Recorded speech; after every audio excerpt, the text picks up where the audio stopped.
Rang my old phone number from being a kid that you never forget, and my dad answered. I said, "I've crashed, Dad."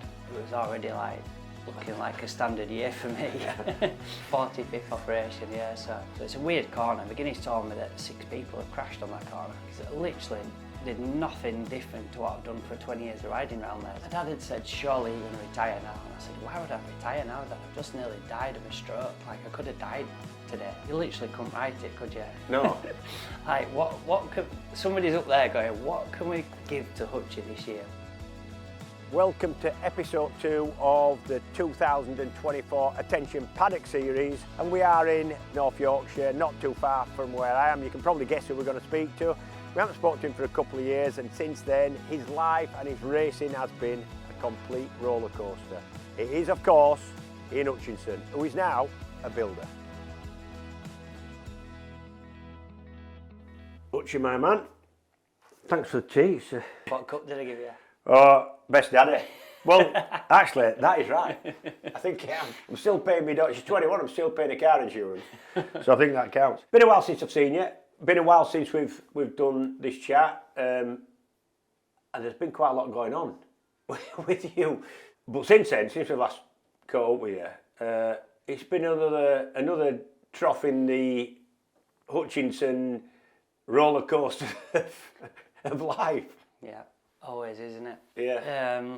Yeah, to be fair, like going back to 2 years ago, I rode that year and it wasn't brilliant. I must have had the crash after we spoke. I can't remember what time of year we did it. Weather was nice though, wasn't it? Yeah, but spring though, wasn't it? Oh, spring Yeah. 22. So it must have been this time of year, Yeah. March, because April we did the test at Silverstone and I had the crash and my shoulder went through the back of the shoulder socket and my collarbone got broken, so it was already like looking like a standard year for me. It's been relentless since 2017, since the crash really. In 2017 I came back in 18, had the frame taken off roughly a week or two before the Northwest, went to the grid on a stick, could barely even walk to be honest, went to the TT. Can't even remember any results, but they would have been very good. This was with Honda. And then for the start of 19, it was looking all right. You know, we'd done a fair bit of testing. The bikes weren't like the sort of greatest bikes around at the time. It was the old Honda, but yeah. I was riding it well. You know, I really did think I was riding it well. I've been out in Almeria, done a bit of testing on my own with the Superstock bike. I'm still comparing now what I did with that bike. You know, I was just out there on my own. We did a bit of testing with Honda that they do down at Castle Coombe. We've done that. And I know times that people have done there over the past, and everything was looking pretty good to be fair. The Northwest ended up being a bit of a washout. The build up to the TT, that side of it wasn't great. And then the first night of practice, I think we did Sunday on the 600 was all right. Monday out on the superbike, and lap 2 lost the front at, everyone calls it the 11th. It does have a name, I can't remember what it's called, the left. Is it Drinkwaters? Drinkwaters? Yeah. Yeah, so end of Cronky Body? Yeah, it's way down from that though. I think the 11th Right-hander, is Cronky Body, isn't it? Left-hander, and then there's another left-hander with a right after it. That's Drinkwaters. Yeah. So left? Yeah, it was the left, yeah. So when you say 11th, I think people were panicking thinking it was the end of Cronky Body when I crashed. Yeah. It wasn't the end of Cronky Body. It was Drinkwaters. So it's a weird corner. McGuinness told me that 6 people have crashed on that corner because it literally did nothing different to what I've done for 20 years of riding around there. It was the first night of practice, you know, it was like steady. Yeah. And yeah, it's not even like a full corner. I mean, it's 4th gear, 130 mile an hour, front went, and Recticel does work. I remember walking around a track with Stuart Easton, and we kicked the wet Recticel and it's like concrete. And I was like, what good's that? Yeah. But when you're doing 130, it works very well. You know what? Quite a bit of it on short circuits, and it's definitely better than not having it. Definitely, yeah. Just that meter of slowing down, and it's amazing what it does. Yeah. And it's a bit of a, you sort of hit it at an angle there as well, because obviously it's not much of a corner, so you sort of chamfer off it. But it was a weird crash, really. It brought so much thought. I remember just thinking that this is it, you know, I suppose it was inevitable. That's what was going through my mind. So if you race round here, I suppose it's inevitable. this is it, and just thought there's going to be a tree in a minute. Just waiting for a big stop. Yeah, just thought this will be it. It was not going to hurt or anything. And it sort of took me back to DJ, because I've always had this bit of a fear that DJ slid up the road for that long. He knew he was going into a wall. How scared he must have been. For that sort of second. Yeah, whatever it took. And I just think it's not a nice way to finish your life, thinking about how bad it's going to be when you hit a wall, is it? And it sort of stuck with me forever, that.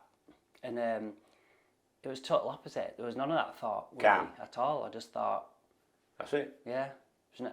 Thought, well, I'm not going to have a frame on my leg or anything. I won't have to go through all that. Do you know what's so weird? That you laugh about it, and I'm laughing with you, and because I've had exactly the same feeling. I fell off at Quarry Bend, caught a curb at Quarry Bend at about 120, my last ever TT. I remember going backwards up the road, and do you know you're going that fast that you're not even touching the ground much? You just know how fast you're going because you felt it before. And I remember thinking, there's going to be a big bang and I won't feel a thing. And it was calm. It's weird. It's so... Well, to be fair, when you get hurt badly at first, when you come to a stop, there's no pain, is there? No, nothing. Just there and nothing's happened. Yeah. So yeah, that was kind of what happened. And I come to a stop and I was all right. And the first thing I did was stand up. That's the first thing I do all the time now to see if my leg's broke, because I can't always tell until I stand up. So I stood up, and then stupidly, I was on the outside of the road. I walked straight across the road to the inside. To the outside of the track, I suppose. I was on the inside of the island. Of the corner, So I walked straight across to the other side, and Marshall was like screaming at me. I don't even know. I mean, I could have got killed, couldn't I? A bike could have come out. Yeah. There's a driveway there. I just thought I need to be on that driveway. Cause I suppose because on the outside, you're still on the outside of the track. You still see it firing line, don't you? So I walked straight across, and then I remember like feeling my hands and going, I hadn't even broken a finger. Yeah. But my leg hurt. It did hurt, but I was walking on it. And then, because this marshal was like, no, I went back the other way. Walked back across and then walked up the pavement. So I ended up going into this field, and then just like couldn't believe it. Just couldn't believe it. Like, what on earth is going on? Why have I crashed? You know, like I've always been one that analyses it a bit. I've always thought you never crash at a TT. My whole life I thought you will never ever crash at a TT. You do not crash at a TT. And I've heard like people like Nick Jeff. Yeah, I've heard people like Nick Jeffy talk about falling off at a TT. And when he's been telling me, I've been thinking, you nutter. Yeah. What's wrong with you? You don't fall off at a TT. Yeah. And now I've had two. You know, it's like, yeah, it's almost embarrassing for me. I think, you know, people think I'm trying too hard, you know. Yeah, it's just weird, really. And then someone said, oh, do you want to phone anybody? I'm like, well, I don't know anybody's number.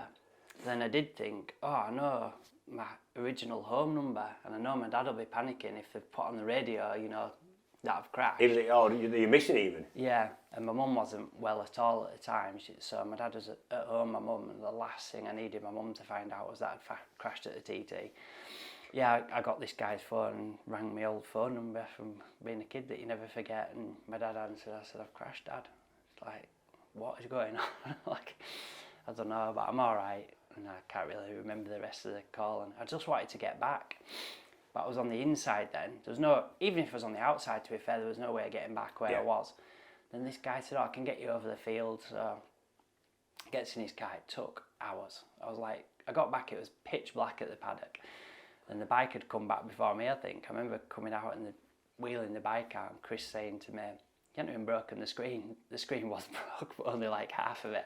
I'm like, I just don't believe it. But literally every single bit of the bike had scraped up the floor. So it stood there and looked all right from a distance, but everything was knackered. Yeah.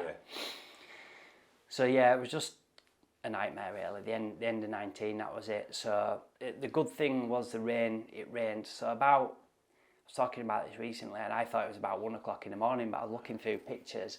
I was stopping in a house. I went back to the house, and I was really struggling with my leg. It was like sore. I still had the big pin in it from 17. And I said to Sarah, I'm going to have to go to hospital and get this x-rayed. Something's not right here. So I wanted to wait until nobody saw me. So I actually went in at 11:30, got it x-rayed. And obviously they seen the carnage in my leg. And they said, you better look at this because we don't know what's broken. What in. Yeah. So I was like, from what I can tell, I don't think anything's wrong, you know. You're telling me. So yeah, that was it. And then I literally couldn't even put any weight on it. I got a crutch off them, and I couldn't put any weight on it. So we got up Monday, and the medical guy said to me, "Can you come up and get a medical?" So I was like, "Yeah, no problem." Absolutely no way I was going to do a medical. I couldn't even stand up. So I waited all day, and it was raining all day, so they cancelled Monday night. Tuesday came up, sent me another message, "Can you come up for your medical?" I said, yeah, I'll just get up there for like 5 o'clock before we go out at 6. It rained all day, never went out again. Wednesday, I think this went right up till Friday. So then on Friday, I could get up and stand on it. So I said to Sarah, right, I'm going to have to go up there and get to the physio to see Isla. So I went up there into the paddock, went to see Isla, got some physio in it. And he came in whilst I was there.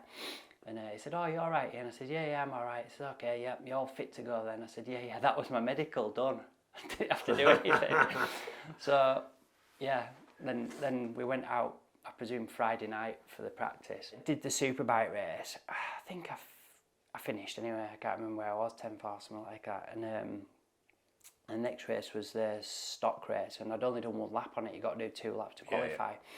So Johnny 12 Trees, the team manager, went off to see them, came back, and he said, "Oh, they'll let you do the super stock race if you want." And I was like, "Oh no, I'm okay, thanks. I'm not going to bother." So I went and watched it, and we watched Davo, and to be fair, it was horrendous. The last lap, took my dad, everybody there, Sarah there, coming into Hilbury, and he got a false neutral going into Hilbury on the last lap, and the bike just went silent and went out of view, and I was just waiting for the crash, you know. Sarah was like, "Oh my God, oh my God." And then you heard it go back into gear and sit off again. I was like, "Oh, yeah. He's all right, he's all right." So yeah, it wasn't the best place to go watch. So, but I was gutted then because he got on the podium in that race, and I don't know the ins and outs of if people broke down or anything, but he got on the podium, and you know, I was riding that super stock bike really well, and at Castle Coombe I was actually faster on the super stock bike than he was on the super bike, so I was a little bit gutted. Not that I was going to get on the podium that day if I had a road, but I was gutted, you know. I was thinking what could have been this year. And to be fair, a podium was about all we could have expected out of them bikes. So yeah, that was just a bad year. The senior race, I did 2 laps, came into the pit stop for the fuel, and I just sort of filled up and just like, I literally couldn't ride the bike. I said, I have to pull in. I literally can't ride a bike. So tired. So I was like in tears coming back up the return road, just thinking, you know, everything I've put in, all these years of everything and things that have gone wrong, and I'm back coming up this return road, pulling out of a race, you know, it's just a horrible feeling. So then we had COVID for a couple of years, didn't we? Yeah. So yeah, it's to come back for 22 and have the shoulder thing. You literally couldn't write it, could you? It's like... No. Like, what could... Somebody's up there going, what can we give to Hutchy this year? What can we do What haven't we given him before? So that happened, straight on the phone. I drove back from Snetterton with my arm like that, broken. They wanted to take me to hospital. I was like, no, I need to get home. I came straight back, straight into Leeds, got on the phone to the doctors on the way. I had a doctor waiting for me when I got there, x-rayed it, and that's when I got the bad news that it was my shoulder had gone through the back of my socket as well. So I was looking at getting it done private because I needed it done immediately, really. I think it happened on the Thursday, so he said, come back in on the Friday, and he said it'll be next week when we can do the op. And the BSB test was the following Thursday, I think, at Silverstone. So I was like, oh, I need my collarbone done straight away. I'll be able to ride next week. So then obviously when I heard the results, your shoulder socket as well, I was like, oh no, I'm never going to be at Silverstone for the test. So he took me to theatre. I was actually looking at getting it done private because I needed it done so fast. And then a place came up, somebody must have cancelled it. It was literally like the next day, if you're coming by 7, we can do it. So he put a load of screws in the shoulder plate thing, whatever it is at the back, and then a plate across my collarbone.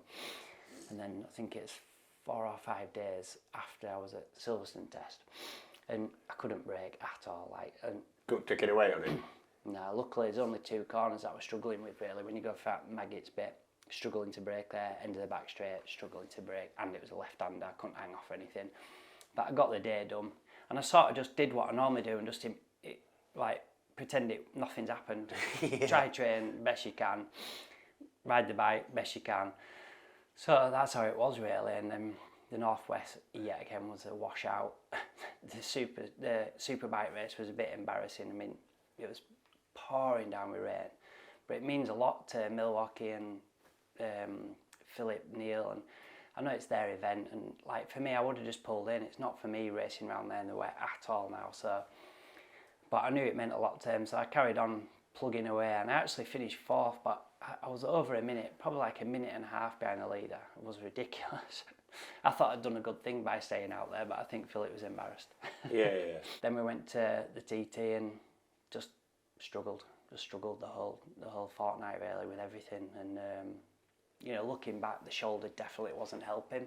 The differences between the Superstock and the Superbike is like the most it's ever been in my whole life. You know, I tried so hard to get Philip to run both bikes on Motec so that they were both exactly the same, because you could run a stock bike on Motec. So the difference between the kit stuff, it was literally like getting on a different brand of bike. Yeah. And just struggled the whole fortnight really. What were you thinking at this point? Were you thinking this might be it? Or what am I doing this? No, because I know how to ride around there. Yeah. And I know when it's going well with a good bike, it comes sort of naturally, you know. And you can only ever go back to past experiences, and like now or whenever I have an injury, I try and go the same lap time as what I've done in the past. Yeah. And if you can do that, at least that, then you're at least where you were. Yeah, somebody might be going better, but at least you're where you were, and then you find out why they're going better. So in 2015, when I came back and won, the Superstock race was a bike that I had no time on it. Every time we got it out to ride it, it either rained. We like tried to do a session of Superstock at BSB, because I was riding a BSB bike at TT. Yeah. So let's get the stocker out for one of the sessions. And then it had rained, so we didn't do one. And then we got it out at Alton Park, and it was a last chance. And I came over Clay Hill, and the steering damper broke, and nearly had me off over Clay Hill, which would be in the end again. Yeah. I was like, oh my God, this bike, I hated it. So then for morning warm, Blandy said, let's put the bike in the van, that's it. Let's, you know, we're going to the Northwest with it. So morning warm up, I said, listen, we need to get that stocker out. I need one little go on it just to try and like it. Anyway, I did morning warm up and went to the Northwest. I'm really bad with results, but I'm fairly sure I finished on the podium on it at the Northwest. I did on the Superbike, obviously I was second on Superbike. So then we went to the TT, and I was struggling.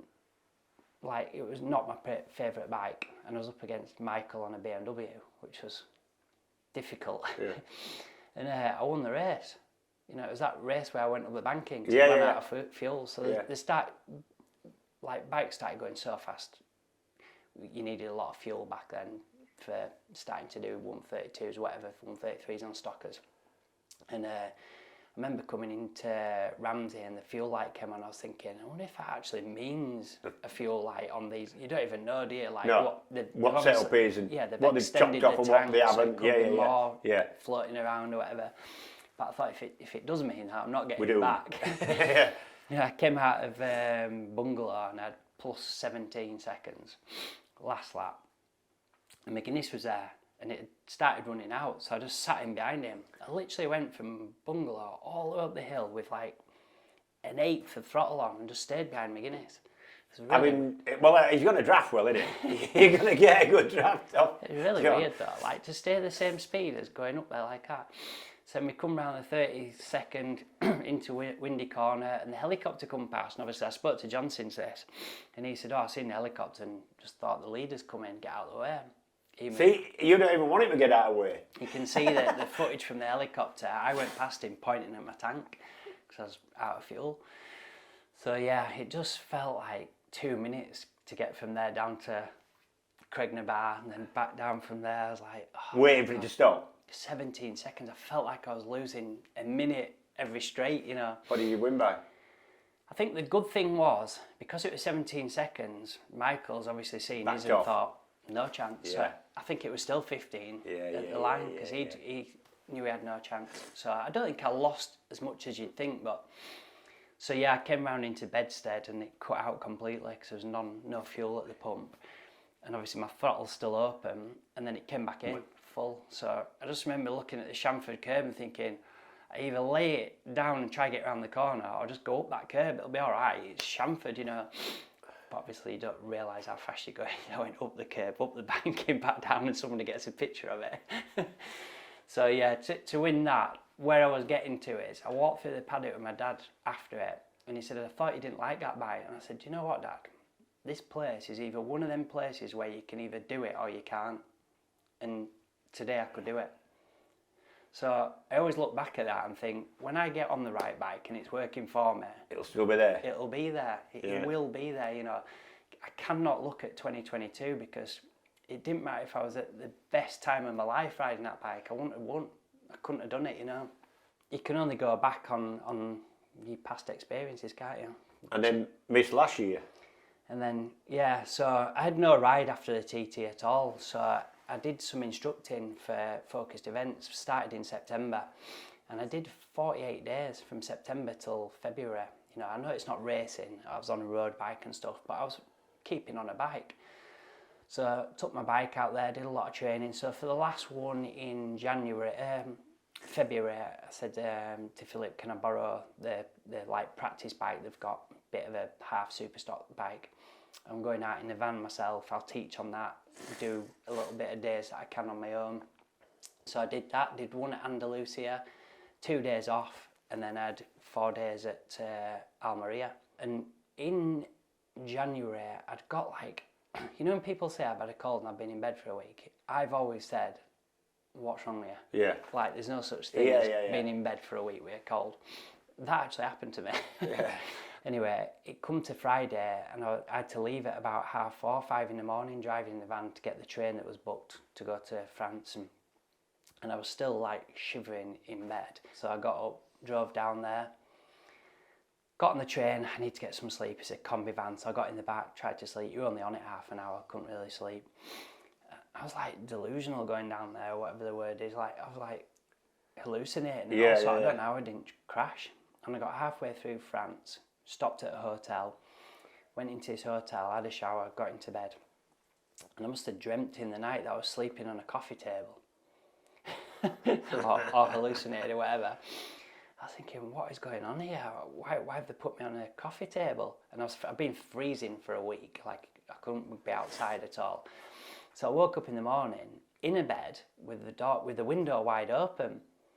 I'm like, I'm in a bed. I still had it in my mind that I was going to go and kick off at reception for putting me on a coffee table. Like, I'm in a bed and I looked at the window. I'm like, how can I have slept with the window open? Like, I've been freezing all week. So I'd obviously got that hot. My mind must have told me, go open the window. Something's really bad here. Something. So anyway, I carried on down there. So this had all happened in January. I did a few days instructing, left the van out there and the bike out there, flew back for a couple of weeks, went back out again. And this was still with me a little bit. And I'd noticed my heart rate was always high when I was training. I'd come back and done a bit of training here. And so I did those 4 days in Andalusia. Went out on my bike on the Saturday. And I went right up in the mountains. Push bike? Yeah, push bike, yeah. I was out like 50 miles up in the mountains and it was hailing, pouring down. It's horrendous. I'm on a road bike with slick tyres and stood under a tree thinking, what on earth is going on? Anyway, I came down into a cafe and I was freezing, proper freezing. And only place, I don't even know what the town's called, we were stopping in Mahaka obviously. And there's this little village, there's one coffee shop and then there was nothing until I got back to the hotel, which was 50 miles ago, whatever.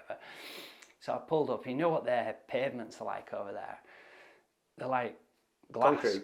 Yeah. Just, polished concrete? Yeah, so I rode onto it like 2 miles an hour, just clipped one of my pegs out and lost the front on the tarmac, on the tile. Went down on this leg, still clipped into it, fell over, so embarrassed, like the coffee shop was full. It's raining, like I'm freezing, got straight up, unclipped, got off and just set off walking. I thought, I can't go in there now. Can't get a coffee now. I so needed a coffee. So I got back on the bike, cycled all the way back to the hotel, like, oh my God, that's horrendous. Anyway, got back, had a brew, and then got a message off Dobby. Him and Jason were out there, so I'll come and meet you. Had a coffee, and I said I'd been out cycling, told them what had happened. And Jason said, I'm off out tomorrow if you want to come out. I said, yeah, perfect. Yeah, we're meeting breakfast 8 o'clock. So met up, had a bit of breakfast, sets off. It was only a steady ride, like 25 miles each way on the coast. And we were chatting about all sorts of stuff. And I said to him, what's your heart rate at now? Knowing mine would be like in 140s. And he said, oh yeah, 142 or something. I said, it's weird this, you know, mine's 170. But like at 170, you'd normally be fairly panting. You'd be knackered, yeah. You'd know you'd be at 170, and I wasn't. I was just same, just tickling away as if I was 140. Anyway, we carried on, had a coffee, had 2 coffees I think, set off back. About 10 minutes into it, we've been chatting away, come to a roundabout. Jason went in front to go around the roundabout, come off the end of the roundabout, and I tried to change gear and I couldn't change gear. So I remember looking down at the derailleur and it wasn't moving at all. Thinking, that's weird, I'm pressing it, why is it not moving? Then Jason looked round and he said, are you all right? I don't know what he saw, but I couldn't speak. So I said nothing, carried on cycling. And he says, are you all right? I just carried on cycling. It must have been weird for him. So I've seen a little bit of something that he's written since. I'm doing a book with Matt. Yeah, I know, yeah. So Jason's written down what he saw and what happened. It's like nothing like what I saw. So he ended up coming back and like stopping me and getting me off my bike and stuff. So I was sat on the floor at the side of the road and everything was all right apart from me just feeling like I had been a bit, you know, groggy. But I knew everything that was going on, so I just put it down to my cold and we're there forever. And Jason's trying to sort out an ambulance and whatever was going on. There's a few people kicking around and this guy had stopped on a Harley and he was on crutches and he kept putting his leg right up against my back so that I could sit against it. But I didn't need anybody to do that. I could sit up, you know. So I kept shuffling forward. It was really annoying me. I've had a cold, you know. Tried to get up again and everyone pushing me down. Did they know? Did they have a clue what had happened by then? I think by then, listening to what Jason's written, that he knew by then. Yeah. So yeah, I was just, it was just crazy, wasn't it, to be, for everybody involved really. Yeah, I heard it home, I couldn't believe it. I thought, what? So I got in the ambulance and everything took forever, but like I realise now that they had to get my passport before they could take me anywhere because it's all private stuff out there and see if I had insurance. And I knew my code for my phone and I kept trying to put it in and it wasn't opening. But I wasn't putting it in right. I knew it, but I wasn't putting it in right. Anyway, they took me off to one hospital and then got me out of the ambulance, wheeled me through and I could see Jason and their mechanics there. I was just sat in the bed, wheeled through, never waved or anything, just wheeled through, went in, had an MRI scan, took me to like a ward thing. And I couldn't talk, but I was trying to get into my phone. I don't even know what I was trying to do, to be honest, but I tried to find out what was going on and didn't really find anything. So yeah, it was just a very weird experience to go through. For a while, I heard what had happened pretty soon after it happened, and I sent you a text saying you're all right, and I got this weird, like almost you couldn't. I kind of knew what you were trying to say, but it were all spelt wrong and wrong. Just so there was something, and when I got that, I thought, ooh, yeah, that's not. You sent some real weird messages. Yeah. Well, I couldn't. I've looked back at messages. There weren't even words, were there? Just no, nothing. You just there'd be a few words, then nothing. Yeah. There'd be just gobbledygook, and then some more. You could tell what you were trying to say something. Yes, that was after the op. Right. Because obviously I couldn't do anything at the start. I couldn't even open my phone. So yes, I ended up at another hospital in Almeria, taken into theatre, and I got wheeled into theatre, and obviously I still couldn't say a word. And I remember thinking, what am I doing in theatre? Like, yeah, I knew I was in theatre because it was my 45th operation. You've had a bit of, you've been in a bit, haven't you?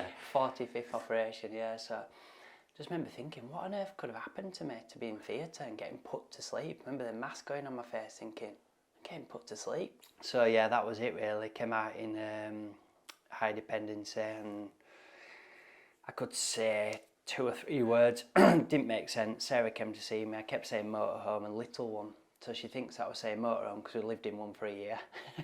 That's all I could think of. And little one, she thought I was asking how Milo was. Yeah. So yeah, it was just crazy. Almost immediately, certainly not long after, you still desperate to get going again. Yeah, I mean, straight away I needed to try and learn how to talk again and message people. Got my phone opened, and my dad had said, surely you're going to retire now. And I said, why would I retire now, Dad? I've just nearly died of a stroke. Like, I could have died today. Why would I not go do what I like doing, you know, when I could have died of a stroke? Yeah, that's, I mean, first time I had cancer when I was 26, people say, oh, you'll be retiring now then. And you thought, why? Yeah. This was something not to do with racing. Yeah. Racing doesn't seem as bad now. Yeah, it's weird, isn't it? I think I think my dad keeps counting off the 9 lives thing, thinking you're getting pretty close now, so you don't need another one because you are going to be gone soon. Not one bit of me was ready to retire there. You know, that was it. Just get everything back to racing, and obviously I didn't know that I would get suspended, so straight away I was trying to do training bits in hospital and thinking you were going to be riding in 23. Yeah. I mean, this was end of February, so I still had plenty of time to get ready for the TT. Yeah. And that was my only thing. You know, I wasn't signed up for doing a British Championship or anything, so I only needed to be ready for the TT. So yeah, a lot went on, but that'll come out in the book. Done my online application for my ACU licence in January, so I thought I'll sign in and have a look at the licence. So I signed in, it just said suspended straight across the screen. So they'd obviously found out straight away and just suspended it. So then I started looking into what needed doing, and they said you can't race for a year. In a way, you can see that. 100%. But at the time I couldn't. No. I was like, what are you doing to me? when you look back at what's gone wrong with me when I was saying what else could get thrown at me. Yeah. You know, it's like, why? Like, why? Another thing stopped me racing. There was no way I was going to let it stop me racing. I've been stopped that many times going to the Isle of Man. I do not want to not go. Looking back, there's no way you could let somebody go to the TT 3 months after having a stroke. You don't have a clue what's happened here. Yeah, exactly, yeah. And I didn't know anything of this year thing. I didn't know anything about anything to do with strokes. So obviously the more I've spoke to the consultant I've been seeing, I said, why do they keep going on about this year? And he said it basically goes from like within 2 days you're up here of it happening, and then within a month you're back down here, and in a year you're where everyone else is again. Yeah. So I was like, right, starting to understand it a little bit now then. So yeah, that's basically how it's been. Obviously with the helicopter thing as well, that's... Yeah, pulling your... I wanted to try and get that back before the ACU licence, just to say I can fly a helicopter but I can't ride a bike. Yeah. So yeah, I've done my PC test for that, and I can fly a helicopter again. So it is weird, isn't it? So where are we now? I know what you've been doing to keep yourself busy, because we sat now in what is... we're expecting my kitchen, but it's your temporary kitchen. till your proper kitchen, or your proper kitchen's now... no roof, in fact not over the building, is it? Not really, no. There is a roof over the bit that will be a kitchen. Yeah, just come up with a mad idea really. It's the sort of second one I've done. Did a house that I bought in 2009, but it was actually a house not ideal for living in. Single glazed windows and all that stuff, and very small, but chipped away at it for a few years and extended and renovated and blah, yeah, blah, while blah. you'd... I mean, the amazing thing about that was, I used to call around there quite a bit, and you were doing it all with the proper broken leg, still with framework on, and you've got plastic bags on it, and you're hopping about building walls and digging holes and all sorts of stuff. Yeah, that's a problem. When you get hurt that many times, you can't give up your life. You've got to work around it. Yeah. So I was a bricklayer with a frame on my leg. Got to a point and sold it and wanted a new project really, got to sort of next level with it, and you've got that. I have got I remember you saying to me once, halfway, we were doing I think one of the first times we were allowed to do some trials in, it was because, remember, we had to enter online. They wouldn't let us enter, they would, near Huddersfield, and you came over. I remember you saying when we were queuing up to go in a section, I said, what are you doing? There's no racing, no TT, you know, because of COVID, obviously. And you said, I think at the time you'd bought a wagon and you were making it into an horse box, the other way around, you were putting a chassis under an existing horse box. It was a written off horse box. Yeah, you bought a smashing horse box, hadn't you? And I remember you just said to me, really, you couldn't understand why I'd asked you. You said, well, if you get up and you do 8 hours work, you'll be all right. And then carried on riding your bike. And I thought it's a good way to look at things. Yeah, to be fair, I've always had so many things going on that I didn't feel any effect of it, because when everyone got locked down at the start of it, I had loads of work to do at the house. So I just got up every day, worked every day on the house, got loads done, which I wouldn't have got done. I like little projects like that. And up there's a bit, everything's there to do. You've got what you need, yeah. It's worse if you're messing around trying to... Outside and... You haven't got the kit there. Yeah. Luckily it was COVID. I mean, I could never do it now and just take over the yard, but I did take over the yard. And what about this project then? I just thought, because I did that last one, I'm not a builder, but I can... I say I can. I'm pretty good at learning stuff myself. I'll try to do everything I can. The last little bits like plastering and stuff like that. And Finishing bits. Yeah. If you need, I want it to look nice. Yeah. So yeah. Yeah. I've done all right, you know, out of learning stuff. I still need a builder to actually do the building part of the walls up. I want it to be a proper building, and yeah. So I just thought I want to get something that's got some outbuildings, something I can just chip away at for, you know, the next 10 years. And yeah. We've all done it. I did exactly the same. So I put the house up for sale, and it was one of those really. I didn't want it all over Rightmove. I didn't want, in case we didn't, you know, go anywhere. So I said, I don't want to sign up, just put it for sale in your window and that's it. So we got like 2 viewings and that was it. Anyway, I left it at that. And then it had been on maybe 3 months and not had anyone else. And then I thought, I'm either going to have to go full in, put it on Rightmove and get rid of it, or take it off and just stay here. So I was thinking, right, let's just go full in. So I needed to sort out stuff inside so they could take more pictures of it. Like I had my bikes in my lounge at the time, so I didn't want pictures of my bikes in the lounge. And I just started sorting it out, and then I got a phone call, oh, we've got a viewing for you. So they came and looked, and literally before they got to the end of the road, the estate agents rung me with an offer. So I was like, right, but they need to be in 6 weeks. I was like, right. Can do that. A lot to move out of here, but I'll sort it out. So I went to the auction and bought a 40-foot Arctic trailer, fridge unit trailer, because it's insulated obviously, and emptied my whole house into it.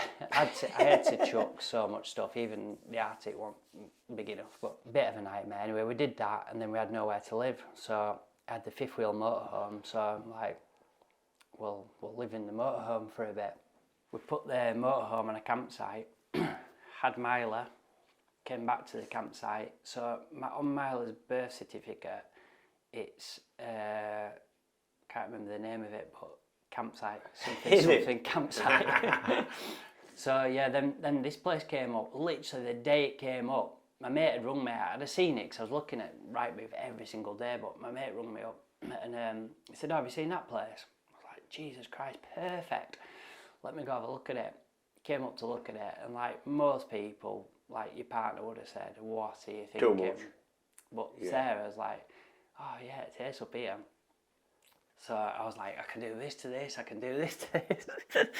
Honestly, man, if you'd looked around it, so we had to like climb in over the wall that was all fallen down, and the whole place was a wreck. Yeah, you showed me pictures when you got it before you started on it. So it took 6 months because of all the VAT and stuff like that to get it purchased. So I remember going to the TT with a lot of this on my mind in 2022 as well. We took the motorhome off the campsite to the TT, came back from there, nowhere to go, so I put the motorhome up in Steadplan's yard in Leeds. We stopped in the truck yard for a week, and then we came up here, packed it up and did 6 months, lived up here with it whilst I was like digging around, and I blitzed this, did as best I could with the grounds to get so we could come in without it being a mud bath. And we got in just, I said, Lava's in for Christmas, and it was looking a bit sketchy, but we got in for Christmas, which will be a year ago. And then we've been on with planning for the rest of it since then. Going to be a long project, like Maybe it's a dream project. Pay as you earn project. Yeah, but that's, I mean, yeah. How does this all fit in with getting focused to go racing again? Because your life has been, for the last, 15 years, has been about getting back to racing. The last house that I was on about, I did quite a lot of projects on it. Obviously, when I bought it, it needed renovating just to live in. So that was a fair old project. Then I knocked down one part of it and rebuilt it. That was another job that I did with a frame on. Then the second part was the beginning of 16, and I was basically a labourer. I was grafting, like knocking my garage down, digging the footings. Did so much graft from January till end of February, March, and that was 2016. I never went to the gym at all. I was just labouring. Did as much of the work as I could do. Then got the builder in. Then I laboured for him. So I was mixing every day, cement. Mainly because you didn't have time to go to the gym, more than what else. Yeah, I was knackered. Yeah. I was working that hard. Yeah. I was knackered. I couldn't have done anything. That year was probably my best year of racing.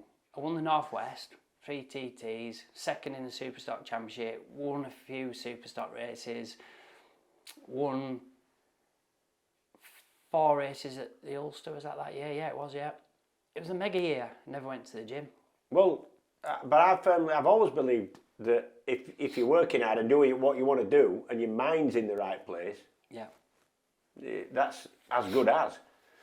So yeah, it's been a bit of a similar thing now, and I've been telling Clive, like, I don't want him thinking that I'm not committed to my racing because I've started doing my work here. So I have actually been still doing my cycling and gym work stuff this time, but 4,000-ish calories a day I'm burning, working there and going to the gym at the end of it.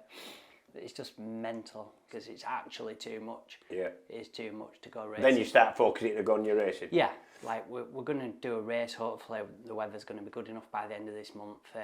We've lined up a few races that I've got to do to get my thingy stamped for mountain license for the TT and stuff. So yeah, so I need a couple of big weeks on it, and then start chilling out a little bit until after the TT and start concentrating on the TT. Weirdly, you're in a little bit of a different position because of what you've been through. That people don't look the TT. They look forward to it and they'll say, right, I'm not doing this race because I don't want to happen there and prevent me from doing the TT. But actually, they're not looking forward to that much. You speak to them, nerves are already starting to kick in and all that. But given the fact that you've missed that much of it and you've done as much work as you have to get back to doing it, you're actually looking forward to setting off down the road. Yeah, definitely. I mean, last year was bad because the weather was so good, you know, and like I go there to race, but I also, when everything's good, I love riding around. Yeah, that's what. So that's another thing that, like I was saying about experience, you've got to go back on past experience and stuff and think, how good is it when you're riding around there and everything's really good and the bike's really good, how much you love it. You've got to take away that 2022 TT, bad TTs. Just remember, keep going at it because you'll get that feeling again when it's good. But how much of this is, for you, how much of that is chasing that feeling again that you've had many times and knowing how good it is, or how much of it is the unfinished business part of what you've always thought? Because I've spoke to you quite a lot when you've been having hard times, and as hard as anybody's ever had in this job, realistically, and kept racing. And there's always been a little bit of an edge of, but I can still do it, there's more. Yeah, you know what I mean? Yeah, well this year, I mean, you know, I've told Clive where I'm at, I've looked at what I've done in the past, and you know, I didn't go up there and big myself up and say, I'll go and win the TT again for you this year. You know, I think it's very unrealistic for me to go and win this year. It's got to be on it. I mean, you were basically looking back at 2017 since I ever rode around there anything like competitive. A long time ago. I've not even done 130 since then. Since 2017, I've never done a 130 lap. Obviously, I haven't ridden very much, but I haven't done a 130 lap. But what I want is to go there to a point to prove that next year I'll be back to a point where I can go and win. Yeah. I'm not saying it's absolutely impossible to go and win this year because I went and won Macau, which was... Yeah, I know. Well, we couldn't believe that either. I was at a bike show that year. I'm not going to talk myself into thinking there's no way you're going to win this year. You know, I would never do that. But I also won't talk anybody into thinking I'm going to go and win this year. All I can do is go and do what I've done in the past. And, you know, 2017 is a bit of an odd year to look at because the weather was bad. So the times were down. Like, 2016, 8 years ago, I did 133 mile an hour standing start on a stocker. There's only 3 people that have gone quicker than that, ever since. So, you know, all I've got to do is get back to what I did 8 years ago and I'll be in the top 4. That's all I can look at. And then what's happened in 8 years? Well, the bikes are better.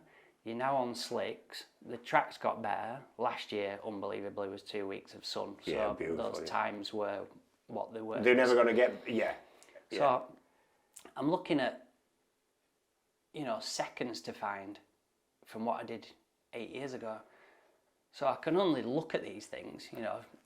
Somebody might look at me and think you're delusional, thinking you can go win it again. But I can only look at what I've done and what they've done and how they've done it, and I think, no, I'm not delusional at all. I think actually people only even remotely believe you because you're quite honest about stuff. I think you look at stuff fairly analytically, but you don't say, I'm going to win that now. I'm going to come, because a lot of people would. They'd have to convince themselves. Yeah. You're pretty realistic about it.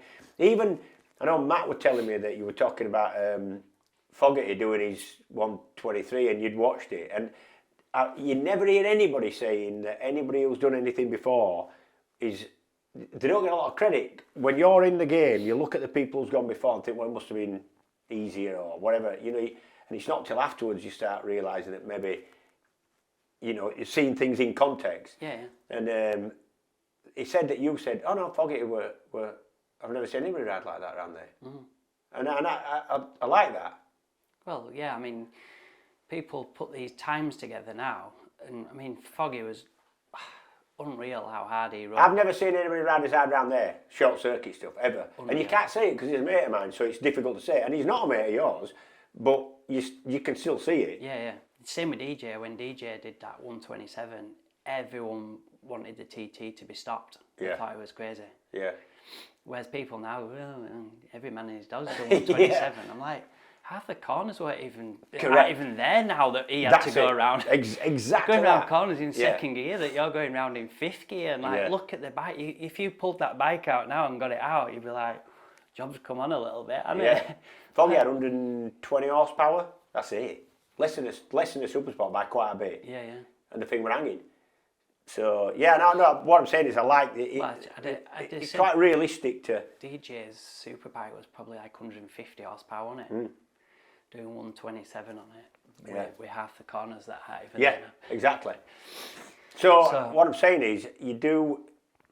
Even I won't believe you, unless you were honest about most of what unless you're realistic, which I think you are. Yeah, I mean, I won't be one that just keeps going around there for the sake of it, because it is dangerous. There's no point for it. Like, if you can't be at that point that's nice when you're riding it fast, you're up for winning. That's the bit I like. I don't just like riding around there. I hated riding around there in 2022. Hated it. Hated riding around there in 19. Hated riding around there. Yeah, but only because you're not riding around in the manner for whatever reason that you know you're capable of. Yeah. So yeah, I'm always one that will put it into perspective on what's happened. And you know, when you get somebody that's done, say they've done 130, and they go, oh yeah, I can still win. I think, why? What? How can you? That's, you know, if it was your first time there or whatever. Maybe. But especially after last year, you know, when you've had all that sun and everything, and you've done whatever lap time you've done, that's as good as you're going to get, really, when you've been going for years. It won't be like that again. So that, for me, if I'd got to that point last year, I'd be like, that's me done now, because I can't do any more. Everything was there for it to be perfect. I got annihilated. You know, I'm done. At the moment, I'm not at that point. I've got to go there, and this was the biggest thing for me to ride for Clive, and I won't lie, I tried to ride for him last year. It was the only place I wanted to be, because I want a bike that I can get on and ride round for 2 laps and come in, pretty much leave it, maybe some minor changes, get on it an excellent night. If you've got a bike that's working for you around there, you go faster every night anyway. Yeah, but you can work on yourself then, without anything else getting involved. When it's happened for me in the past, we've done very little. We've just rode the bike all week. Always the case. So I didn't want to be going into, you know, how it's been, basically, with the other bike. Yeah. Starting changing so many things and it just feeling like a different bike to what I rode the day before, and I just want to get on it and ride it and do my best, you know. And if I can come away from there, I can't even put a time on it, like lap time wise, because we don't know what the weather's going to be. Like, and how many laps you're going to get. And I just need to be within a certain amount of time of somebody. Pointless making any names up, because there'll always be somebody that'll win a TT and somebody will go fast, so it's pointless thinking about who it is. It's somebody will win the TT, so you've got to be there to do that. That's all I can look at really. So up until now it's been going pretty good. Clive's got me out on the bike a lot of times through winter. To be fair, Clive's actually more excited about it than me now, because I'm still in the bigger picture that a TT is different. He's comparing lap times around a track to what I've done in the past, to what other people have done. He's excited, which I love. Like, is it? I mean, it's such a flipping like geeky a child, race. isn't I it? know, It's like a he child. lives for it, doesn't he? Absolutely lives for it. Absolutely loves it. Reminds me of one of these, you know, getting nutty football fans who absolutely live for it and think everybody else should. He's like that. He sends me messages just saying, I love motorbikes, or some little odd thing for unsolicited kind of happy motorbike message. He's such a flipping... He is mad. Like, Yeah. I'm excited, but I don't really show it. I just like carry on doing my stuff. I feel like I'm letting him down a bit because he's so excited. I am excited. I just don't run around like... Do the nerves for you come with... Would you be more nervous if you were going into a TT thinking, I've got to win this year, which you're not doing this year? Yeah, definitely. I mean, it's a hard year for me in the fact that I have to prove myself, but I'm only trying to prove myself for myself. If it isn't there, it isn't there. Yeah. I can't do anything about that. When you go through the riding for a manufacturer sort of demanding a wage of a sort, you know, Then you have got a responsibility. You literally, it's all down to you. They're paying you to win on job. their bike. Yeah. I'm not getting paid. Nobody's wanting me to win except for me now. You know, I'm just going there to ride a bike. If it works out, it works out. I'm doing it for me. Clive wants it to work for me. You know, that's where we're at. Yeah, it definitely does build up more pressure up, especially With the expectation. Yeah. Yeah. And especially when you know you can win as well. You know, I think the most nervous I've ever been is walking up to that line, sort of knowing I should win this today. I've seen you. I've tried to talk to you, and it's... Well, everyone's sort of like, you have a good practice week and stuff. Everybody else builds it up that you should win. So it's more the letdown that you're nervous of. Yeah, of course it is. It's the fear of failure. Yeah. And it's all, every sport's the same, but makes it a little bit different when the downside can be as cruel as what it can be in Isle of Man, so you've got that as well. So right, let's put you on the spot now. You're walking up through the paddock, the flipping buzzer's gone, and the tannoy crackles into life. What are you thinking? What's going through your mind this year?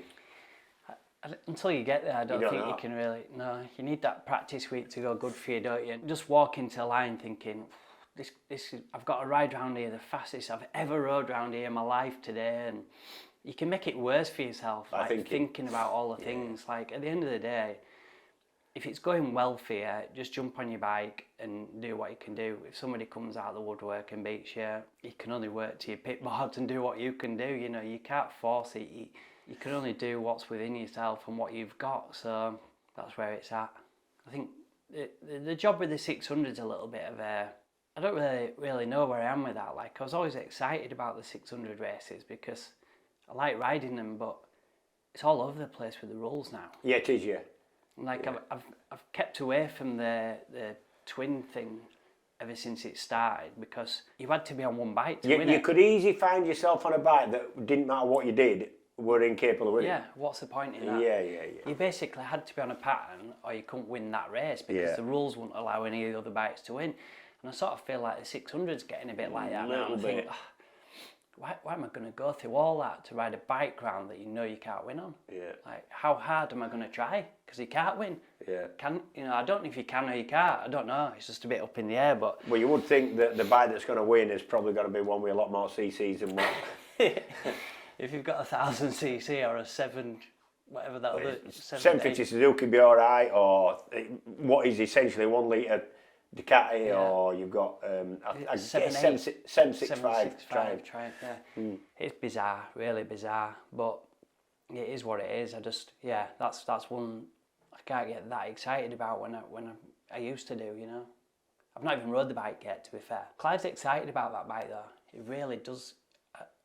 I don't know if he's like trying to do that because he knows what we're up against. Yeah. But he is excited about that bike. He puts a lot of effort into it. You know, he makes a fast 600, does Clive? I know, yeah. I don't know how he does it. But again, looking back on past, what I did in 2010 on that bike, which is the same bike, basically, I've not got much to find, and it's got a lot more horsepower. Loads more power. Same bike. There's nothing wrong with it. The track's a lot better. Like the chassis is awesome on it. You know, I never had a problem with the chassis. And the R6, I did have problems with the chassis. You know, I mean, I rode it well in 16, 17, but it was a finicky bike. Yeah. And the year after. Front end wise. Yeah. Yeah. I think I rode it well 15, 16, 17 didn't, and it was a new bike, but all it had was a fairing. And then there was a slight mistake made by the team, chassis-wise, ruined my whole TT, and we didn't find out till after the TT, and I couldn't ride the bike, and I'd won the last 4 races. But this tiny little thing, if you did that on a Honda, you wouldn't know. Yeah. You just ride the bike exactly the same. On that side of it, I'm looking forward to riding a nice 600, and we'll just see where we're at with it. The other bikes, super bike is the easiest bike to get on from a stock bike to a super bike. They don't feel the same, but they're as close to being the same as what I've ever ridden. And part of that is probably the Honda Route. Their bikes are so good as a stock bike. I know the BMW is as well, but when I've been riding the BMW, it's been like a bike that's been crashed into Halfords or whatever, you know. It's got everything on it, and the Superstock's got nothing on it, whereas the Honda, the Superbike hasn't really got anything on it. It's got some forks and yokes and a tuned engine. Its stock is really good. Yeah. So I think for me at this time now, it's nice for me to be able to jump on 2 bikes that are very similar, because, you know, to come back from everything and not really ride a superbike very much up against people that are on superbikes a lot, I need something I can just jump on and get myself down rail, ride it as hard as I can, and see what happens. Yeah, that's all I can do, innit? Good lad.